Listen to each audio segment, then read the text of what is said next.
enfin, il y a une différence entre la perception du public qui pense que c'est vraiment une nouveauté, alors qu'en fait la réalité virtuelle, elle existe depuis une cinquantaine d'années. Alors bien sûr dans le milieu plutôt, on va dire B2B, hein, l'aéronautique, l'industrie, notamment automobile, mais c'est des solutions qui étaient extrêmement lourdes financièrement parce que tu comptais plusieurs dizaines voire centaines de milliers d'euros pour pouvoir t'équiper en réalité virtuelle.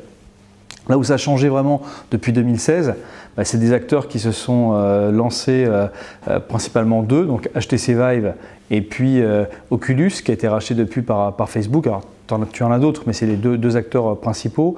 HTC Vive plutôt pour la partie entreprise et Oculus plutôt pour la partie grand public. Et c'est des choses que tu peux acheter maintenant dans le commerce à quelques centaines d'euros. Donc ça, c'est...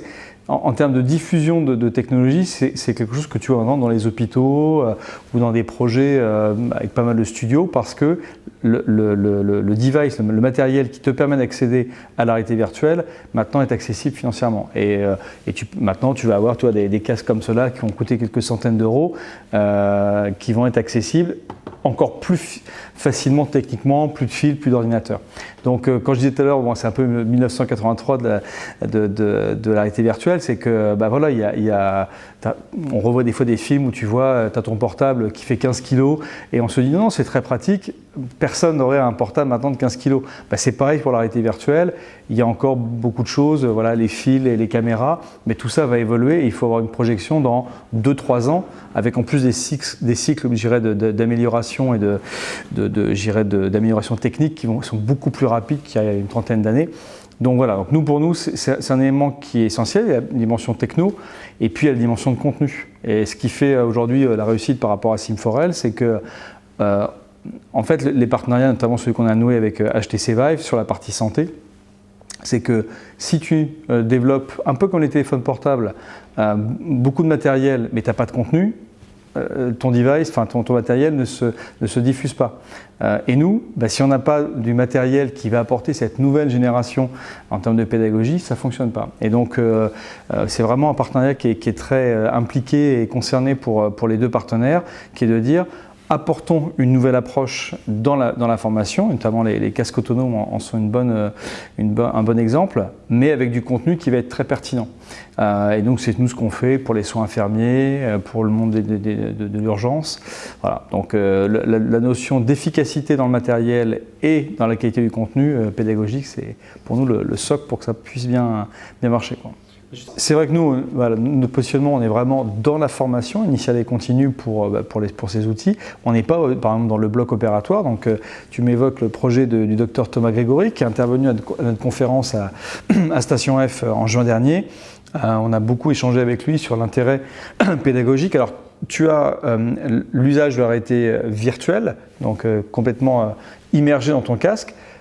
Au niveau de la réalité augmentée, là on va avoir des lunettes, comme celle de HoloLens, c'était leur cas.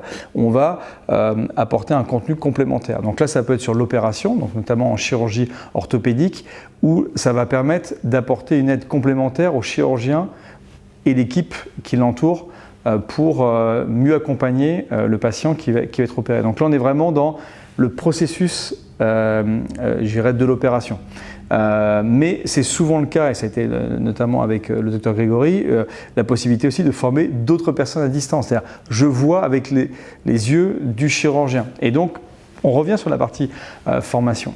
Donc, il y a aujourd'hui beaucoup de projets qui se font dans le bloc opératoire pour pouvoir permettre un accompagnement. On en est au tout début là aussi. Il faut voir l'aspect pratique. Et puis, autant quand je parlais de la formation, il faut que ça soit simple dans la diffusion. Lorsque on est dans le bloc opératoire, on sait très bien, par exemple, de toucher sur certains types de matériel, sur les problématiques de pouvoir diffuser peut-être tel ou tel type de microbe. Il faut faire attention. Donc là aussi, on est dans toute la chaîne en fait de l'opération. Et donc, si on intègre de nouveaux dispositifs, c'est comme un dispositif médical, il faut savoir bien l'intégrer.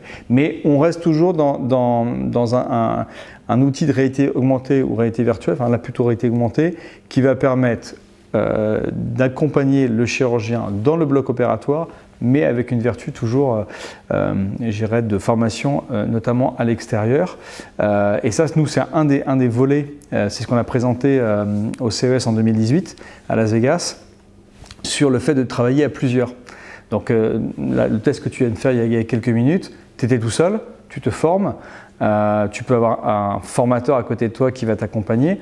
Nous, on pense aussi que demain, tu pourrais très bien avoir un collègue ou une personne qui va être à Londres, donc à quelques centaines de kilomètres, avec peu de décalage horaire, mais ça peut être aussi à Singapour ou d'autres zones géographiques, où là, on peut être à 2 ou 3 sur des sites différents.